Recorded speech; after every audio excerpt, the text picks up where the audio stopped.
Kabanata 2771. Matapos malaman ang buong kwento, hindi alam ni Severin kung dapat ba siyang tumawa o umiyak tungkol dito.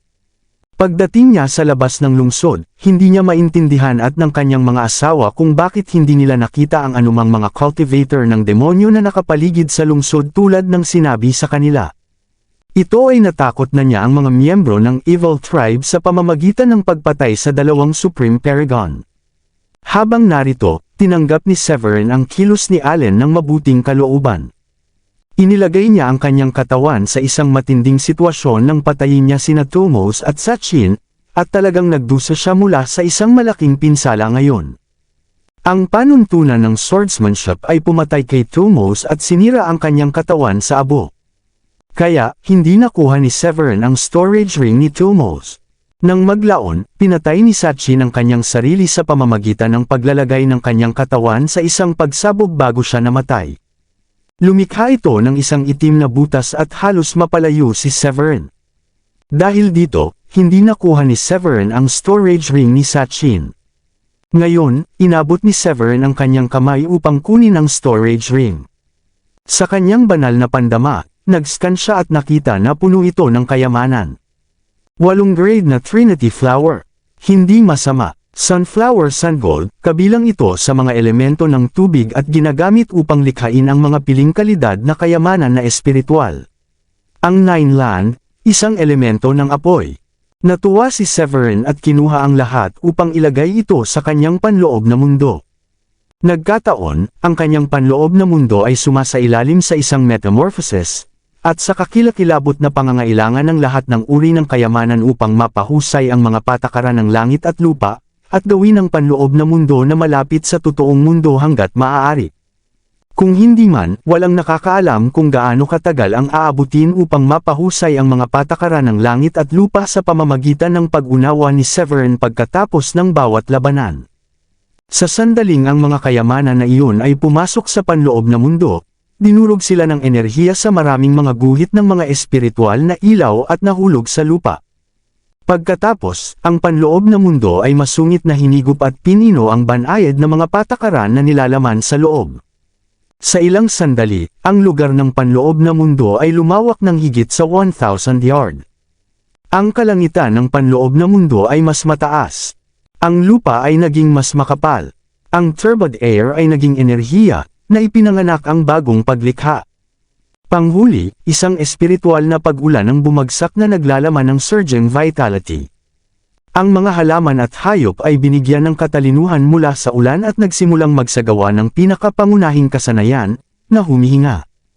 Ang energy core sa katawan ni Severin ay nahiwalay sa 3 magkakaibang bahagi. Ang itaas na energy core ay ginamit upang itago ang espiritu ng solar. Ang gitnang energy core ay gumagana ng paglikha ng enerhiya at dugo. Ang mas mababang energy core ay lumikha ng mundo. Ang 3 mga cores ng enerhiya ay umakma sa bawat isa.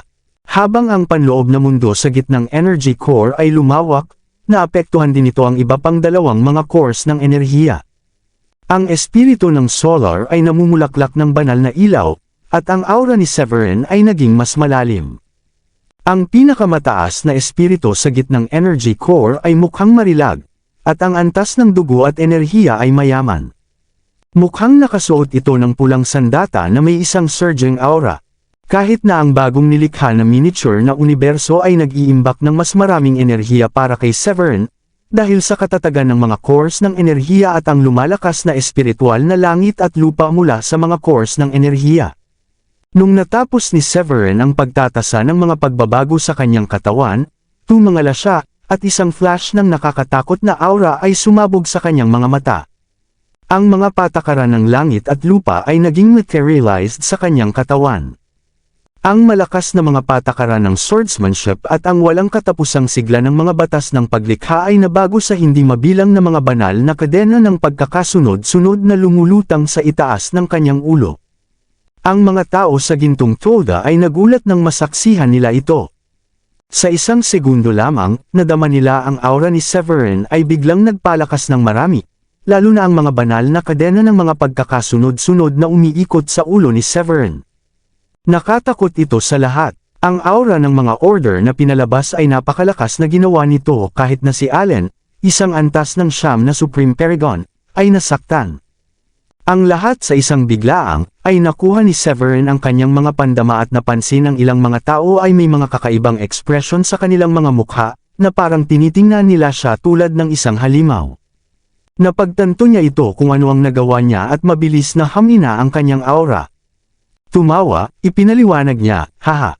Nakalimutan kong kontrolin ang aking aura. Pinunasan ni Allen ang pawis sa kanyang noo at sinabi, alam ko sa wakas kung gaano kakapani-paniwala. Hindi nakakagulat na maaari mong patayin ang Supreme Paragon. Si Severin ay kumalas sa kanyang kamay at mabilis na ipinagbigay alam sa kanila ang tungkol sa sitwasyon sa South Sky. Samantala, ipinagbigay alam din niya sa kanila na kailangan niyang magsanay sa pag-iisa. Siyempre, si Allen ay hindi pupunta na hindi sumasang-ayon sa kahilingan. Sa isang rurok ng bundok sa primordial na sagradong lupain, si Hora ay naglalaro ng chess kasama si Baldwin. Habang iniisip niya ang tungkol sa kanyang susunod na pagkilos, ang jade pendant sa kanyang baywang ay nanginginig. Sa loob ng isang split second, ang kanyang mukha ay nagbago ng malaki. Tumanggap siya ng impormasyon na si Malik ay umatras mula sa North Sea. Mabilis na bumangon ang kanyang galit. Ang nakagulat pa sa kanya ay higit pa ay ang pag-alam mula sa ulat ni Malik na pinatay ni Severin sina Tumos at Sachin. Sa katunayan, hindi naniniwala si Hora sa ulat, kaya nag-connecta siya sa clone na naiwan niya sa punong tanggapan ng Evil Tribe sa Las Bonerkat. Mula roon, nakakita siya ng ilang nakakagulat na balita. Ang mga kaluluwa ni Tumos at Sachin ay nawala na. Naging mabagsik si Hora. Ang semi-immortal na aura ay bumaril sa kalangitan at inalis ang mga kulay ng langit at lupa sa loob ng maraming milya ng malapit. Ito ay labis na galit. Ang nakasisindak na aura na pinalabas mula kay Hora ay sumira sa chessboard. Ang puwang ay napunit, na may maraming mga elemento na lumilipad. Ang mga alagad ng primordial na sagradong lupain ay nadama tulad ng isang hindi kilalang kapangyarihan na bumagsak sa kanilang mga katawan, na naghihirap sa kanila. Nakagulat ito kay Daryl, na nagsasanay sa sagradong lupain. Mabilis niyang pinigilan ang kanyang pagsasanay. Sa pamamagitan ng isang sulyap, hinanap niya ang pinagmulan ng problema at nakita si Hora. Siya ay may isang masamang pakiramdam nang makita niya si Hora na galit, kaya pinunit niya ang puwang at pumasok sa isang portal. Samantala, natigilan si Baldwin. Sumimangot siya at tinanong, Hora, ano ang mali?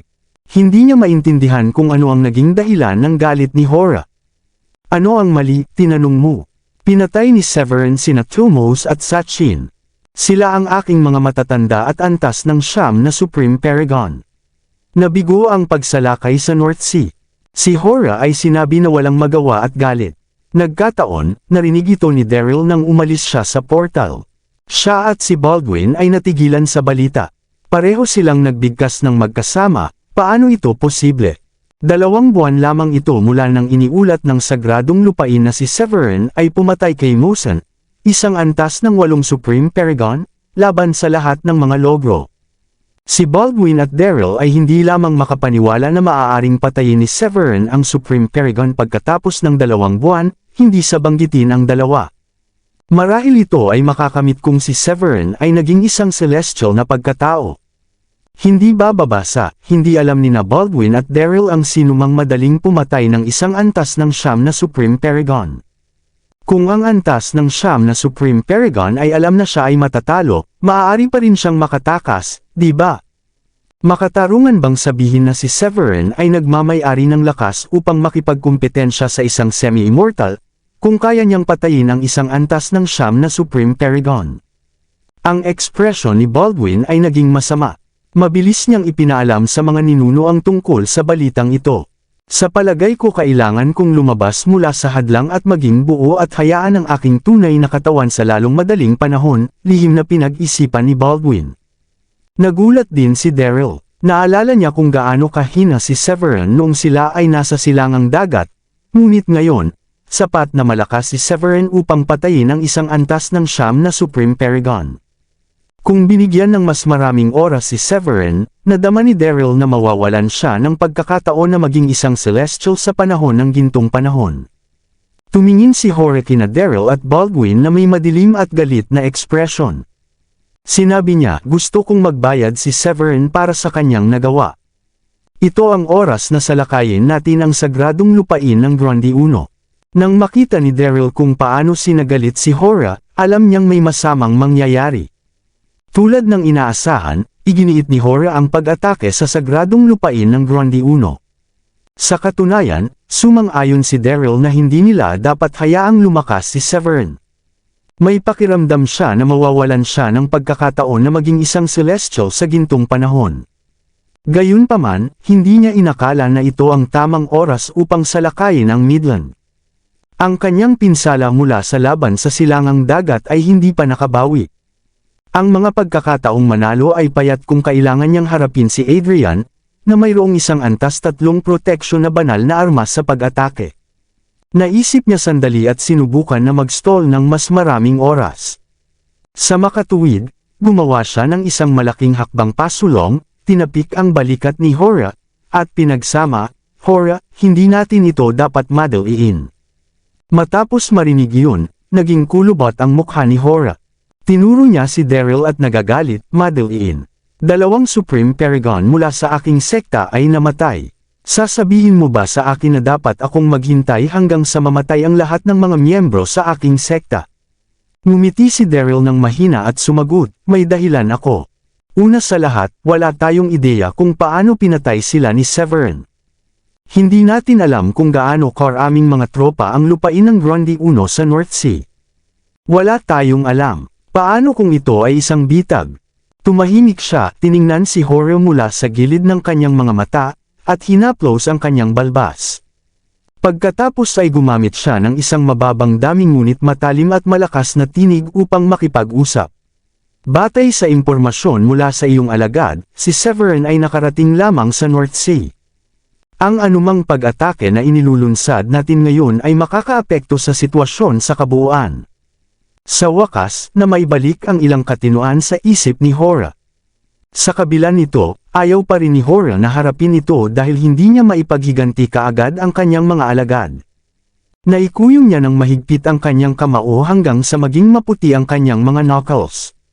Sa isang galit na hitsura, tinanong niya kung gayon kailan ang tamang oras. Nag-isip sandali si Daryl at sinabi, marahil ay kaunti pa sa 1 buwan. Kapag nakabawi ako, maaari tayong maglunsad ng isang full-scale na pag-atake. Si Hora ay sumabog sa chessboard. Kumuha lamang ito ng isang maliit na bahagi ng aura ng semi-immortal upang durugan ang chessboard, isang espiritual na kayamanan, sa abo. Ang lupa sa ibaba nito ay sumabog sa isang malaking butas. Galit na galit siya, higit sa 1 buwan. Fine. Pupunta ako sa aking paghihiganti sa aking sarili. Maaari mong gawin ang lahat ng oras na gusto mo. Pagkatapos nito, tinapik niya ang puwang at nawala sa puwang. Si Daryl ay mukhang madilim at galit habang pinapanood niya si Hora na umalis sa bundok. Galit na sinabi niya, siya ay hindi makatotohanan. Si Baldwin ay ilang talampakan ang layo. Ang kanyang mga mata ay kumislap ng isang malagkit na aura. Kailangan kong kumilos ng mas mabilis. Kailangan kong sumipsip ng maraming dugo upang mailabas ang aking katawan. Samantala, sa Royal City ng North Sea, nakaupo si Severin kasama ang kanyang mga binti na tumawid sa isang tahimik na silid ng pagsasanay.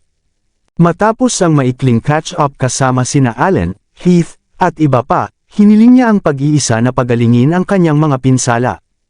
Hindi ito isang mahirap na kahilingan, at pinlano na ni Allen na ipakita ang kanyang mabuting kalooban, kaya't personal niyang inayos ang isang tahimik na silid na may mabuting kapaligiran at mayaman na langit at espiritual na enerhiya. Sa silid, nascan ni Severin ang kanyang katawan at nagbuntong hininga. Gosh, ang aking mga organo ay gumalaw at 2 meridian veins ang nasira. Sa kabutihang palad, ang mga pinsala na iyon ay hindi nakamamatay, at ang aking panloob na mundo ay hindi apektado. Kapag nakilala niya ang kanyang mga pinsala, kumuha siya ng ilang mga ikasyam na grade na alchemical na tableta at pinasok ito sa kanyang bibig. Ang alchemical peel ay natunaw sa purong nakapagpapagaling na lakas at damaloy sa kanyang katawan upang maging mainit siya tulad ng siya ay nagbabad sa mainit na bukal. Sinimulan ni Severin na magsagawa ng kataas-taasang kasulatan upang pagalingin ang kanyang mga pinsala batay sa ruta ng kasanayan. Makalipas ang ilang sandali, ang silid na nakapaloob sa isang light na maputing ambon na si Severin ay nasa gitna nito. Bagaman napikit niya ang kanyang mga mata, nakakaramdam siya ng isang simoy ng ilaw ng hangin na sumabog ang kanyang balat sa bawat hininga na kinuha niya. Ang kanyang buhok sa katawan ay sumayaw tulad ng mga dahon sa hangin. Ang isang malaking halaga ng ambon ay pumasok sa kanyang katawan, at ang mga gumalaw na mga organo at ang mga sirang meridian veins ay mabilis na naayos. Kalahating araw ang lumipas, sa tulong ng ikasyam na grade na alchemical na tableta, ang dugo ay bumalik sa mukha ni Severin. Ang aura ng kanyang katawan ay mas matatag. Kumpara sa nakaraang estado, siya ay masigla at masigla. Ginamit niya ang kanyang banal na pandama upang suriin ang kanyang mga pinsala at napagtanto na ang mga organo ay naibalik sa kanilang mga orihinal na posisyon at ang kanyang nasirang meridian veins ay gumaling. Pagkatapos ay dahan daw ang binuksan niya ang kanyang mga mata. Panahon na upang magbuo ng aking panloob na mundo. Matapos makabawi, hindi plano ni Severin na tapusin ang kanyang pagsasanay. Ang kanyang panloob na mundo ay patuloy na naging mas malakas pagkatapos ng pagsipsip ng mga kayamanan na ibinigay sa kanya ni Allen. Sa makatuwid, pinlano niyang subukang makita kung maaari niya itong mapalawak pa upang malusot ang antas ng kanyang paglilinang. Sa panahon ng labanan kasama sina Thumos at Sachin, pinatay sila ni Severin nang hindi naghihirap mula sa mga nakamamatay na pinsala dahil mayroon siyang talim ng Loren Divine, isang antas 5 protection na banal na armas. Gayunpaman, si Severin ay hindi nasiyahan sa labanan dahil ang protection na banal na armas ay hindi ang kanyang tunay na kapangyarihan. Bilang isang antas ng 4 na Supreme Paragon, ang kanyang kapangyarihan ay katumbas lamang sa isang antas ng 6 o 7 Supreme Paragon nang walang tulong ng talim ng Loren Divine. Iyon ay kahit na isinagawa ni Severin ang panloob na kasanayan sa mundo, nagkaroon ng maliit na universo, at ang suporta ng espiritu ng Solar. Siya ay naaayon lamang sa isang antas ng 7 Supreme Paragon kung hindi niya ginamit ang protection na banal na armas. Oo, ang talim ng Loren Divine ay isang napakalakas na sandata, ngunit hindi ito sariling kapangyarihan ni Severin. Palagi siyang ambisyoso at nais na maging isang celestial at lumakas. Sa sandaling iyon, umiling-iling siya at tumingin sa kanyang panloob na mundo. Ang panloob na mundo ay sumailalim sa isang marahas na pagbabago pagkatapos ng pagsipsip ng kayamanan at hindi mabilang na mga patakaran. Ito ay lumalawak sa isang rate na nakikita sa mata. Sa ngayon, malapit ito sa humigit kumulang na 30,000 milya. Ang binhi ng mga patakaran ay nagbago sa banal na kadena ng pagkakasunod-sunod sa puwang, na nakasulat sa langit at lupa, at masungit na pagpapalawak ng langit at lupa. Ang malinaw na enerhiya ay nasa itaas ng lupa, na bumubuo ng 9 heaven. Samantala, ang enerhiya na bumaba pababa upang mabuo ang lupa. Ang mga bundok ay nakatayo ng matangkad. Bumaba ang tubig, bumubuo ng mga sapa at ilog at dahan daw ang pumapasok sa karagatan. Tiningnan ni Severin ang mga pagbabago ng panloob na mundo. Bigla, naramdaman niyang siya ay isang Diyos. Kahit saan niya nakita, may mga damo, halaman, at mga puno na lumalaki at umunlad.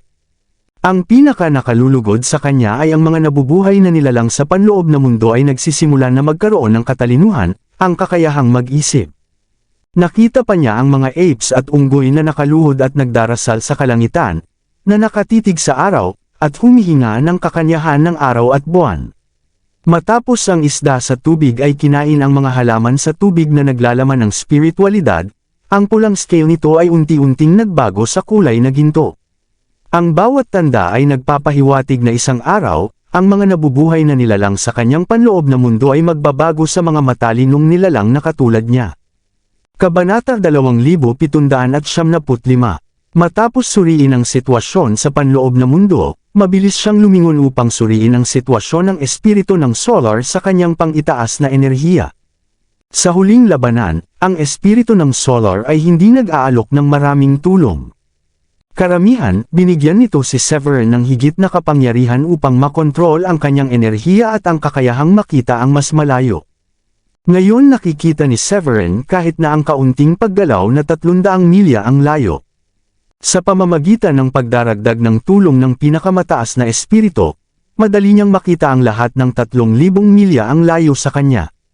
Tulad ng dati, ang espiritu ng Solar ay nakaupo pa rin sa itaas na energy core. Ang katawan nito ay sumabog na may nakasisilaw na gintong ilaw sa 9 na talampakan at 8 pulgada ang taas at papalapit sa isang estado ng pagiging perpekto.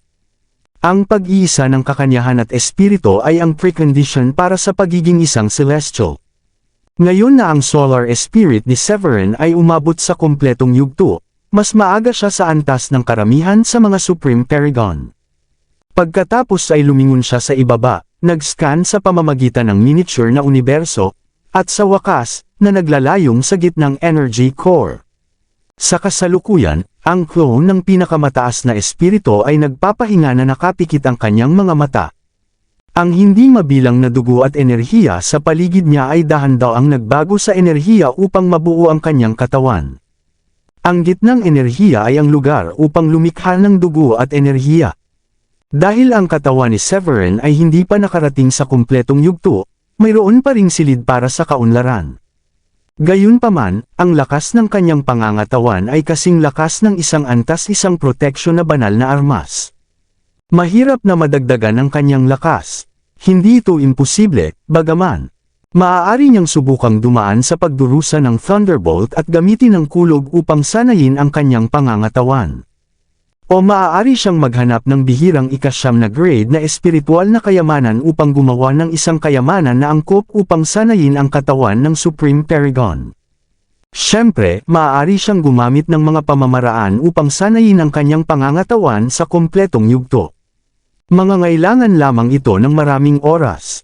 Ayon kay Allen, sinabi niya na ang Grand Priest ay gumamit ng higit sa 1,000 taon upang madagdagan ang lakas ng kanyang katawan mula sa antas ng 9 na Supreme Paragon hanggang sa semi-immortal.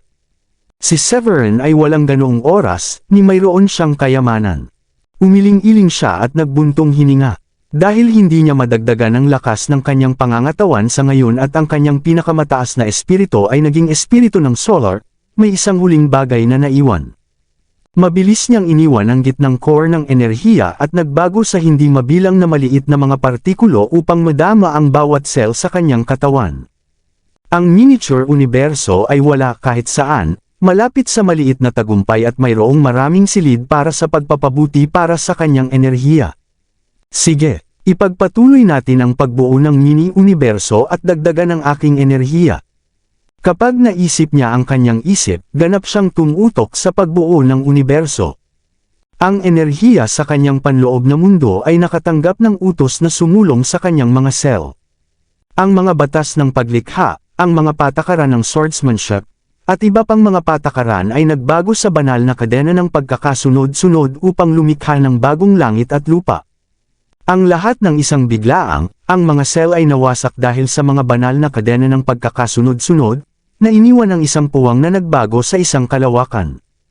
Ang isang bagong tatak na miniature na universo ay nabuo. Sa sandaling iyon, ang miniature na universo ay hinihigop ng espiritual na enerhiya ng langit at lupa. Hindi alam, si Severin ay naging isang itim na butas. Sa pamamagitan lamang ng ilang mga paghinga, ang kalangitan sa itaas ng lungsod ay nagbuo ng isang malaking espiritual na vortex ng enerhiya. Kasabay nito, naramdaman niya na nadagdagan ang enerhiya sa kanyang katawan. Patuloy siyang lumitaw sa kanyang sarili sa proseso ng paglikha ng mga bagong universo. Isang araw, 2 araw, 3 araw ang bilang ng mga universo ay mabilis na tumaas. 10,000, 20,000, 30,000. Ang araw ay sumikat at itinakda tulad ng dati, at lumipas ang mga araw. Hindi alam ni Severin, na natili siya sa estado ng kalahating buwan. Sa nakaraang kalahating buwan, ang mga malevolent na puwersa mula sa kadiliman na sagradong lupain ay umatras mula sa lupain ng North Sea. Ang North Sea ay muling bumalik sa kapayapaan at katahimikan. Sinamantala ng Barbaric King na si Allen ang panahong iyon upang muling ayusin ang kanyang mga tropa, palakasin ang mga panlaban ng North Sea, at mag-set up ng hindi mabilang na mga pormasyon sa mga pangunahing lungsod upang maiwasan ang susunod na pagsalakay. Sina Heath at Cuthbert ay nagawang makabawi sa tulong ng mga tableta. Bagaman pansamantalang nalutas ang krisis sa North Sea, ang dalawa sa kanila ay hindi iniwan at nasa Royal City ng Barbarics. Sila, kasama si Allen, ay nagkakaroon ng talakayan sa paligid ng isang mesa matapos ang ilang mga bagay na wala sa paraan. Dahan-daang itinaas ni Heath ang tasa ng tsaa sa kanyang kamay at humigop ng espiritual na tsaa. Tumangala siya sa vortex ng espiritual na enerhiya na lumulubog sa kalangitan at sinabi sa pagkamangha, "Kalahating buwan na," at si Severin ay naglilinang pa rin. Hinawakan ni Cuthbert ang kanyang tasa ng tsaa gamit ang isang kamay at hinaplos ang kanyang balbas gamit ang isa pang kamay. Naaalala niya at sinabi niya, "Napag-alaman kong nagiging mas mahirap na maunawaan ang kanyang mga talento mula nang siya ay naging isang Supreme Paragon." Ang mga hindi pangkaraniwang mga salamin ng langit at lupa ay tila nagaganap sa halos araw-araw na batayan. Si Cuthbert ay isa ring malakas na antas ng siyam na Supreme Paragon, ngunit ipinagtapat niya na wala sa mga kababalaghan na naganap sa panahon ng kanyang pag-iisa, ang katulad kay Severin. Ang espiritual na enerhiya ng langit at lupa sa loob ng isang radius na libo-libong milya ay lumaki sa kabila ng pagkakaroon ng isang pormasyon. Ito ay mukhang lalo pang siya ay magiging isang semi-immortal. Ang inggit na nakagulat ay humihiling ng isang masigasig na pagtawa mula kay Allen. Ang katotohanan na nagawa niyang makagawa ng lahat ng mga mystical scenes na ito ay pupunta lamang upang patunayan na si Severin ay pinapaboran ng langit. Marahil ay magiging walang kamatayan siya sa gintong panahon na ito. Ang isang maliit na pag-aalsa ay hindi magastos sa kanya, at walang mas mahusay na oras para sa kanila na makalapit, si Heath at Cuthbert.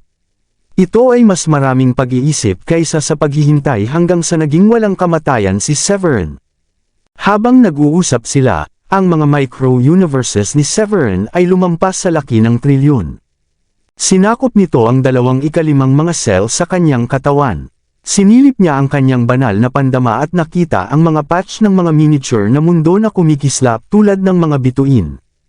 Ang bawat mundo ay napuno ng surging energy, lahat ay natipon sa kanyang panloob na mundo sa pamamagitan ng kanyang mga meridian. Ang pagbaha ng enerhiya ay ginawa ang kanyang panloob na mundo na lumawak ng mabilis sa layo na 70,000 milya. Sa pamamagitan lamang ng 100 milya ang layo mula sa pagsira sa 100,000 marka, kinagat ni Severin ang kanyang mga ngipin at mabilis na kumuha ng isang pangsyam na grade pill mula sa kanyang storage ring. Ang tableta ay nakabalot sa enerhiya at pagkatapos ay ipinadala sa kanilang panloob na mundo. Tulad ng lahat ng mga naunang kayamanan, ang mga patakaran ng langit at lupa ay natunaw agad at naging mga ito sa espiritual na pag-ulan na nagpapalusog sa lahat sa loob niya. Sa pamamagitan ng ulan ay dumating ang isang reaksyon ng kadena na naging sanhi ng espiritual na enerhiya sa kanyang panloob na mundo upang masuri pa. Ang teritoryo na orihinal na nasa limitasyon nito ay nagsimulang mapalawak din ng kaunti. Hindi nagtagal, ang saklaw ng panloob na mundo na iyon ay lumampas sa 100,000 milya, at ang kanyang panloob na mundo ay nanginginig ng marahas sa sandaling nangyari iyon. Sa sandaling iyon, ang mga patakaran ng langit at lupa ay biglang lumitaw sa kalangitan, na sumisikat na may isang nagliliyab na ilaw. Kasabay nito, isang malaking halaga ng espiritual na enerhiya mula sa labas ng mundo ang nagbuhos ng galit sa katawan ni Severin. Ang enerhiya ay nadagdagan sa isang bilis na nakikita ng hubad na mata, at isang ulap na tulad ng espiritual na ambon na naglagay sa isang instant. Sa sandaling iyon, isang malulutong na tunog ang lumitaw sa isip ni Severin. Nadama niya na ang hadlang sa antas ng 5 Supreme Paragon ay biglang naalis. Ang aura sa paligid niya sa lalong madaling panahon ay nagsimulang tumindi.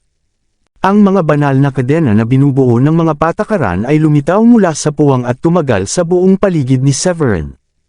Ang kanyang antas ng 5 Supreme Paragon aura ay napakalakas na ang lahat sa buong lungsod ay nadama ang presyon nito na ibinababa sa kanya. Ang bawat cell sa loob ng katawan ni Severin ay namumulaklak na may maliwanag na walang kamatayang ilaw. Ang 2 trilyong halaga ng mga mini-universo sa loob ng bawat cell ay naaktibo at kumikinang na walang katapusang ningning. Ang isang maliit na kalawakan ay tila nabuo sa loob niya. Sa pagpapala ng enerhiya, ang mga patakaran ng langit at lupa ay sumasalamin sa loob niya at muling nagbago sa espiritual na pag-ulan upang mapangalagaan ang kanyang panloob na mundo.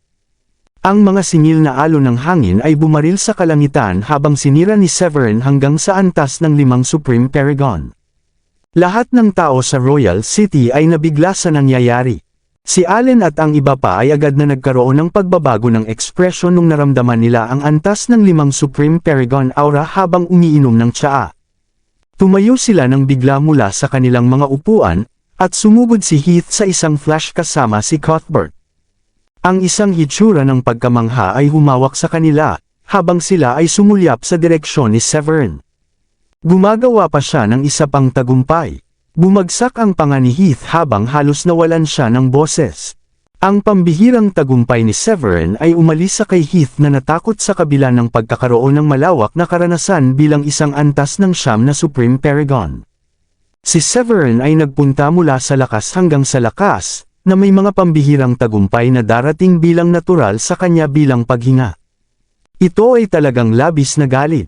Ito ay sinasabing kumuha ng 12 na kung hindi daan-daang taon para sa isang Supreme Paragon na manatili sa pag-iisa bago sila makagawa ng isang pambihirang tagumpay, ngunit ginawa ito ni Severin ng napakaraming regular na bilis.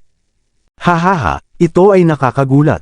Bulalas ni Cuthbert at ang kanyang katahimikan ay gumuhit ng matalim na kaibahan sa sorpresa ni Heath.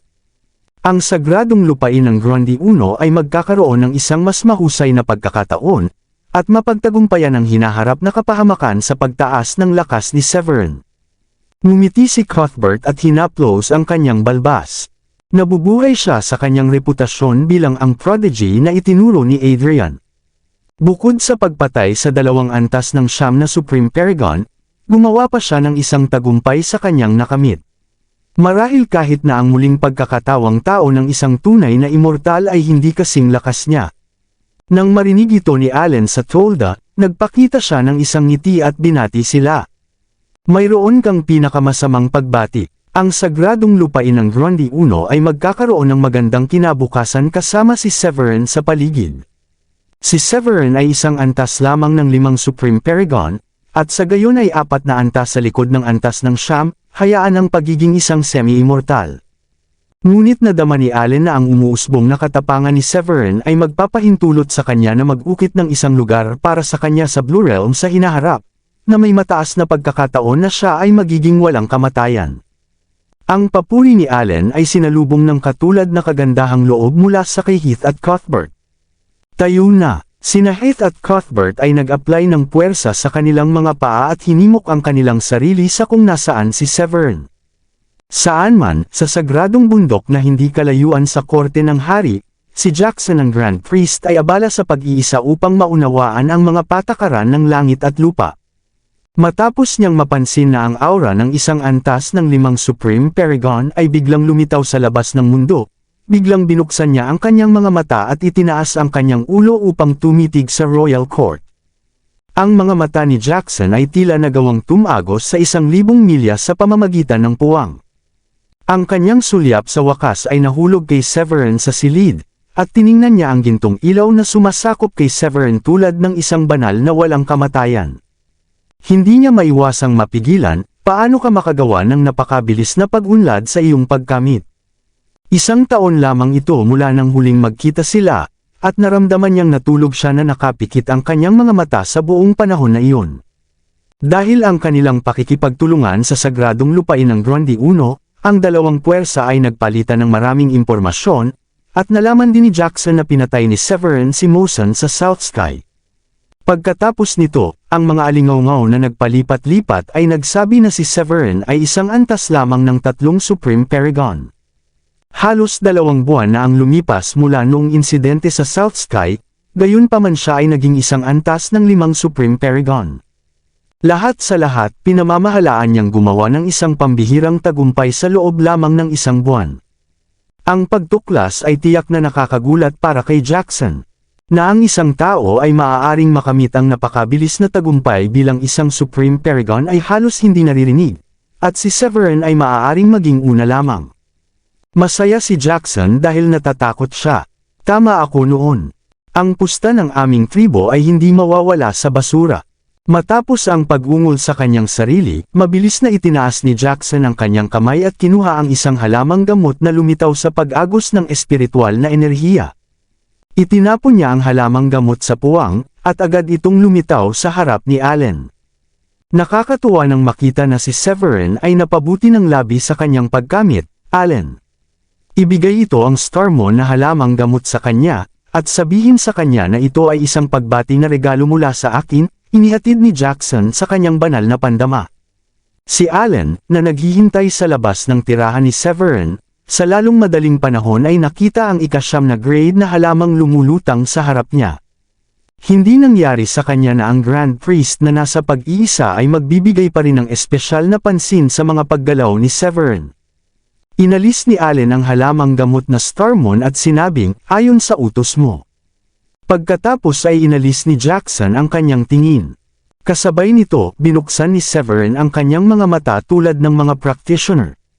Nang buksan niya ang kanyang bibig at huminga ng bahagya, ang mayaman na espiritual na lumulutang sa buong silid ng pagsasanay ay agad na nakahinigop ng kanyang mga butas ng ilong tulad ng isang puting dragon. Matapos makuha ang espiritual na enerhiya na ito ng langit at lupa, malinaw na maramdaman ni Severin na ang aura sa kanyang katawan ay pinagsama. Ang marilag na enerhiya ay tila sumasalamin sa loob niya. Dahan-daang tumayo siya at ikinuyom ang kanyang mga kamao. Sa isang iglap, isang kakilakilabot na puwersa ang lumusot sa kanya. Sa sandaling iyon, may pakiramdam siya, na kahit na maaari niyang patayin kahit isang matatag na Supreme Paragon tulad ni Thumos na may isang laslas lamang. Ang kanyang pambihirang tagumpay sa pagkamit at pagtaas ng lakas sa wakas ay nakakulong sa pagkabalisa sa kalagayan ni Severin. Di nagtagal, naramdaman niya ang pagkakaroon ni Allen at ng iba pa. Humakbang si Severin na itinulak ang pintuan at naglakad palabas, kung saan binati siya ni Allen ng isang ngiti at sinabing, binabati kita sa iyong pag-unlad. Salamat, tumango si Severin at ngumiti. Ipinahayag din ni Heath at Cuthbert ang kanilang pagbati. Binabati kita sa paggawa ng isang tagumpay sa antas ng 5 Supreme Paragon. Hindi magtatagal bago ka maging isang walang kamatayan. Lahat ay nasa mataas na espiritu, at ang kanilang mga pagbati at pagpapala ay humiling ng isang ngiti mula kay Severin. Mabilis niyang tinanggap ang mga ito sa looban, at gumawa ng maraming kaldero ng mainit na tsaa para sa kanila. Si Allen ay humigop ng tsaa at ibinigay ang ika-9 na grade na Starmon na halaman na ibinigay sa kanya ng Grand Priest. Tinanggap ito ni Severin nang walang pag-aatubili nang malaman niya na ang halamang gamot ay ibinigay ni Jackson. Pagkatapos ay pinag-isipan niya sandali at sinabi, ngayon na ang sitwasyon sa North Sea ay naayos na, babalik ako sa Midland. Tumayo kaagad si Allen bilang tugon at sinabing, napabayan ka ba namin sa anumang paraan? Hindi naman. Inilagay ni Severin ang teacup. Umiling-iling siya at sinabing, ngayon na ang sitwasyon sa North Sea ay kalmado, nakakaramdam ako ng pag-aalala para sa South Sky. Kailangan ko ring bumalik sa sekta, kaya mag-column na ako ng maaga. Gumawa siya ng 2 pambihirang tagumpay sa loob ng 2 buwan sa labanan, at ang kanyang lakas ay mas malakas kaysa sa dati. Gayunpaman, siya pa rin ay medyo hindi bihasang gumawa ng mga breakthrough nang walang tulong ng tore ng Green Emperor. Bilang karagdagan, napunta siya sa North Sea upang matulungan ang mga barbarics na pagtagumpayan ang krisis at tinanggal ang mga sumalakay na mga demonyo. Sa pamamagitan nito, oras na para sa kanya na bumalik sa bahay. Maraming salamat sa lahat ng sumusubaybay. Please subscribe and follow my YouTube and Facebook channel, Filipino Novel. Maraming salamat po.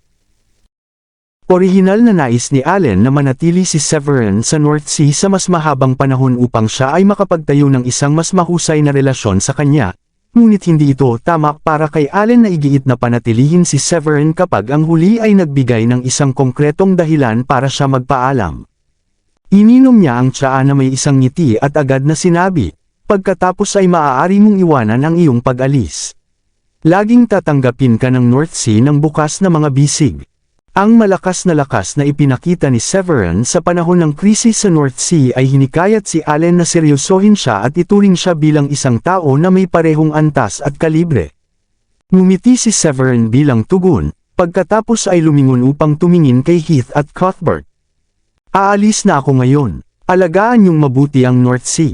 Bagaman hindi alam ni Severin kung ano ang iniisip nina Adrian at Daryl nang hindi nila ipinakita ang kanilang sarili, ang North Sea ay isang puwersa na nakipagtulungan sa sagradong lupain ng Grundy I, kaya natural na hindi nila kayang mawala ang anuman. Kahit na ang krisis sa North Sea ay naalis na, sina Heath at Cuthbert ay kakailanganin pa ring manatili roon dahil si Allen ang tanging Supreme Paragon sa North Sea. Tulad ng para kay Melvin, umalis na siya nang dumating si Severin sa huling oras at pinangunahan ang kanyang mga sundalo sa hangganan ng West Region. Tumango si Heath, "Huwag kang mag-alala, hanggat narito ako, ang mga Devils ay maaari lamang mangarap tungkol sa paglabag sa North Sea." Matapos gawin ang lahat ng mga pag-aayos, nanatili si Severin doon para sa isa pang kalahating araw.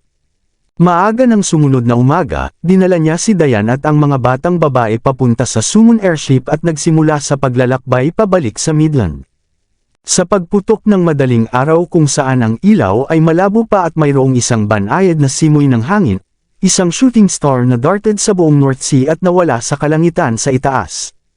Sa isang burol sa border pass sa pagitan ng Midland at North Sea, isang taong may edad na may kulay abo na buhok at isang berdeng balabal ang nakatayo sa burol, na sumulyap sa isang nagpapataw na tingin. "Narito ako sa wakas," sinabi ni Horace sa kanyang sarili sa isang mabagsik na tinig. Naiwan siya pagkatapos ng pagbagsak kasama sina Baldwin at Daryl, na naglalakad sa puwang habang na itinatago ang kanyang enerhiya. Dumating siya sa hangganan, at determinado na patayin si Severin at paksain siya dahil hindi siya mapakali. Ang pagkamatay ni Thumos at Sachin ay isang malaking suntok sa kanya. Ang Evil Tribe ay isa sa 9 na sagradong lupain sa Blue Realm pati na rin ang pinuno ng mga demonyo. Ang mga nakalihis na pamamaraan na ginagamit ng mga demonyo ay nangangahulugang makakaabot sila sa Supreme Paragon kaysa sa mga gumagamit ng normal na pamamaraan, at sa gayon ang bilang ng mga Supreme Paragon ay higit pa kaysa sa mga sagradong lupain tulad ng sagradong lupain ng Grundy I. Ngunit ang ilan lamang sa kanila mula sa Evil Tribe ay maaaring umabot sa antas ng 9 na Supreme Paragon.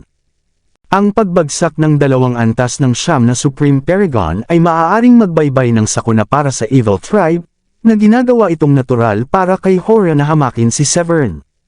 Si Hora ay nakaupo sa burol at sumilip sa puwang, ang kanyang pangitain na tumagos sa daan-daang milyong milya ng mga bundok at ilog hanggang sa wakas ay pinamamahalaan niyang makita si Severin sa North Sea. Sa oras na iyon, si Severin ay nagtakda lamang sa Summon Airship. Isang walang uliran na nakamamatay na hangarin ang sumiklab sa kanyang puso, at ang mundo ay tila yumuko sa kanya sa sandaling iyon. Ang marka ng mga patakaran ay lumitaw mula sa kaguluhan sa loob ng kanyang mga mata, na nakapaligid sa kanya.